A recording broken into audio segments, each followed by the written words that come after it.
कि आपने हमें यहाँ पे अपना समय दिया। नाम बताओ। मैं दिव्यांशी खंडेलवाल, महारानी महाविद्यालय से अध्यक्ष पद प्रत्याशी। एक सेकंड हो गया।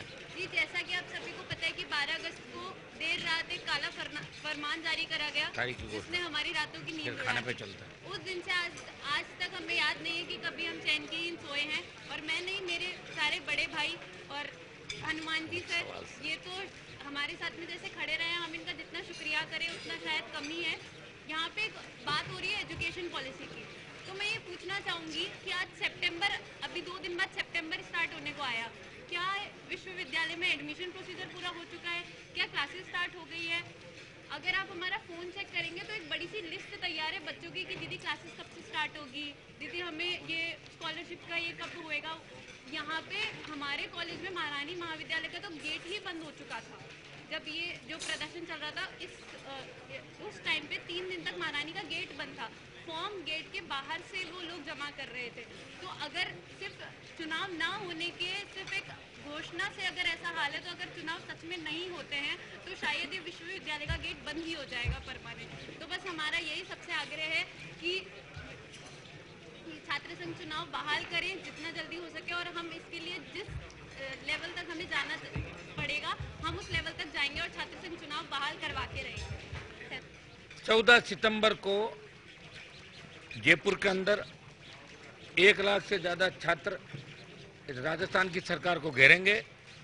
उससे पहले तमाम जो विश्वविद्यालय राजस्थान के बीकानेर से लेके अजमेर, जोधपुर से लेके कोटा, उदयपुर, अलवर, भरतपुर, आपका सीकर, तमाम विश्वविद्यालयों के अंदर अगर मेरी आवश्यकता पड़ी तो वहाँ उन संभाग मुख्यालयों पर मैं मेरी उपस्थिति दर्ज कराऊंगा और ये सारी टीम प्रत्येक कॉलेज के अंदर जाएगी।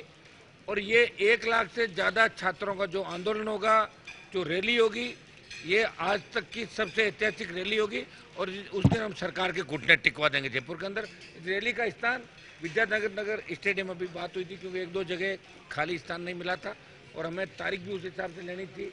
आगे चुनाव भी, विधानसभा के चुनाव भी हैं, आप देख रहे हैं अलग अलग समाजों कार्यक्रम भी हो रहे हैं। तो 14 सितंबर विद्याधर नगर स्टेडियम के अंदर 1 लाख से ज़्यादा छात्र और जवान इस गहलोत की गूंगी बेरी सरकार को झुकाने के लिए और भारतीय जनता पार्टी की जो मौन स्वीकृति है ये जनता के सामने लाएंगे। ये हमारी रैली की तारीख होगी।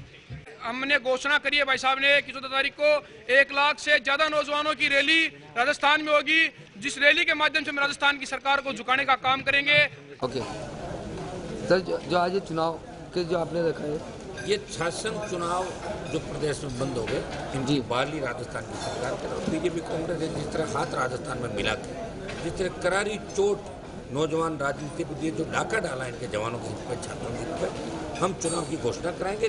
14 सितंबर को विद्याधर नगर स्टेडियम के अंदर 1 लाख से ज़्यादा छात्रों की जवानों की रैली होगी। तो आर पार का संघर्ष है, गहलोत सरकार के घुटने टिकाएंगे और शासन चुनाव की घोषणा कराएंगे राजस्थान।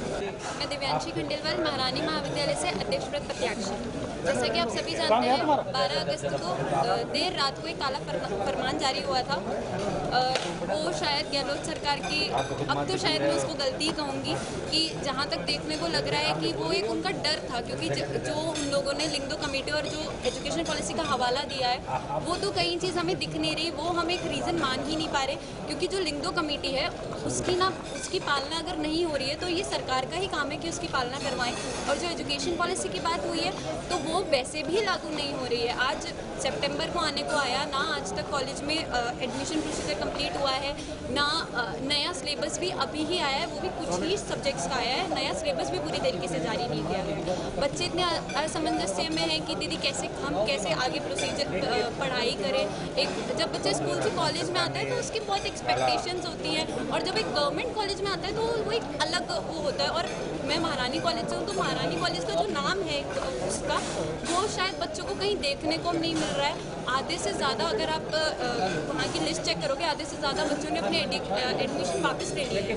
देखा जाए तो अभी जो महारानी कॉलेज में जिनके बच्चों की 40% 50% उनको एडमिशन नहीं मिल पा रहा है, तो उसके बारे में क्या कहेंगे? जी देखिए, एक तो हमने यहाँ पे पहले भी एक ज्ञापन दिया था कि महारानी कॉलेज में सीट्स बढ़ानी चाहिए। कहीं ना कहीं अंदर ही अंदर भ्रष्टाचार हो रहा है। सबने अपनी अपनी एक परसेंटेज डिसाइड कर रखी है कि ये एक अधिकारी आके यहाँ पे अपनी 2 लड़कियों का वो अपना एडमिशन करवा देगा, वो अपना एडमिशन करवा देगा। और जहाँ तक कि मेरा तो ये मानना है कि जो ये रिजर्वेशन अब इतना ज़्यादा बढ़ रहा है, अब शायद से अपने जो देश है उसका कहीं तक लेवल एक बहुत अच्छा हो चुका है। जो नीचे स्तर के लोग हैं वो काफ़ी अच्छे लेवल पे आ चुके हैं। तो अब जो ये रिजर्वेशन की जो एक पॉलिसी चलती आ रही है, इसमें भी आपको चेंजेस करवाने की ज़रूरत है। देखा जाए जो शॉर्टकट लोग आजमा रहे हैं आपके महारानी कॉलेज में एडमिशन में, जिनकी पोज है उनके बच्चे एडमिशन ले पा रहे हैं, बाकी जो अन्यथा हैं जो दूर दूर से आ रहे हैं गांव खेड़ों से, जिनके 40-50% है, उनको एडमिशन नहीं मिल पा रहा है। तो उसके बारे में क्या कहेंगे? जी शायद यही कारण है कि हमारा देश इतना पीछे रह रखा है। यही कारण है कि युवा कभी आगे बढ़ ही नहीं पा रहा। जब ये आगे अगर अभी अपन कट ऑफ की बात करेंगे तो महारानी कॉलेज की कट ऑफ स्टार्टिंग आती है 107। क्या कभी अपन सोच भी सकते हैं कि 107% किसी की बन रही है? यहाँ पे 107% आ रही है रिजर्वेशन के नाम पे। देखो, स्पोर्ट्स कोटा वगैरह लगाना अच्छा होता है, बच्चों को अपॉर्चुनिटी दे रही है, पर उस अपॉर्चुनिटी का कहीं ना कहीं मिसयूज हो रहा है आज के समय में, और शायद अब इसको रोक लगनी चाहिए। और अब यही समय है कि हम आगे बढ़ के छात्र संघ चुनाव तो बहाल करवाएंगे ही। और जैसे देखा जाए तो आपकी प्रिंसिपल किसी से मिल नहीं पाती, वो खाली उनसे मिलती जिनकी पहुँच हो। ऑफिसर के लड़के हो गए, IAS हो गए, इनसे क्यों मिलते हैं? जी बिल्कुल, देखिए इसके लिए हमारा हमेशा से ये रहा है कि शायद एक जैसे एक जन सुनवाई जैसा कुछ होता है वैसा एक कॉलेज में करवाया जाना चाहिए, जिससे कि बच्चों का अभी जैसे कि देखने को मिल रहा है कि जब से ये घोषणा हुई है कि छात्र संघ चुनाव नहीं होंगे, अगर आप कभी कॉलेज में जाएंगे तो शायद इतना सुनापन कहीं नहीं होगा। ऐसे माहौल है जैसे कि बैठक चल रही है, वहाँ पे एकदम सुनसान हो चुका है। बच्चे डेली जा रहे हैं, मतलब हताश होकर आ रहे हैं, कुछ भी काम नहीं हो रहे हैं। अभी जो रीएडमिशन का प्रोसीजर स्टार्ट हुआ था उसके फॉर्म अभी तक जमा नहीं हुए हैं। पूरा महीना पूरा होने को आया, आज तक उसके फॉर्म तक जमा नहीं हुए।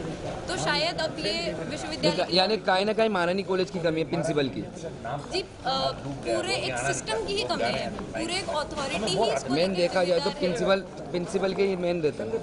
हाँ जी बिल्कुल कह सकते हैं अपन ये चीज़, और कहीं ना कहीं पूरा एक अथॉरिटी जिम्मेदार है। वहाँ से ये जो अभी घोषणा हुई है ये वीसी सर ने करवाई है।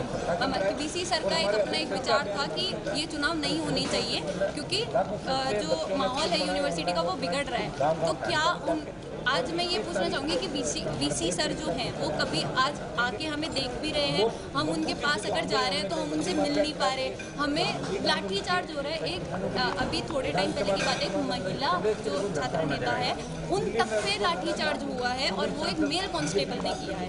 मेरा नाम मनीषा मीणा है, मैं महारानी कॉलेज से अध्यक्ष पद की तैयारी कर रही हूँ।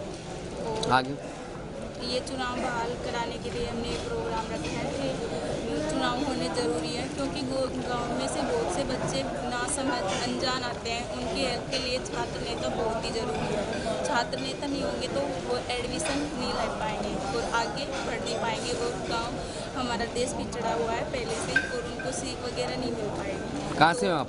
मैं यहीं से हूँ, जयपुर से। जयपुर में कहाँ से हो? खातीपुरा से। कौन सा कॉलेज? महारानी कॉलेज जयपुर। तो ये छात्र नेता होना बहुत ही ज़रूरी है। मैं इतना ही कहना चाहूँगी।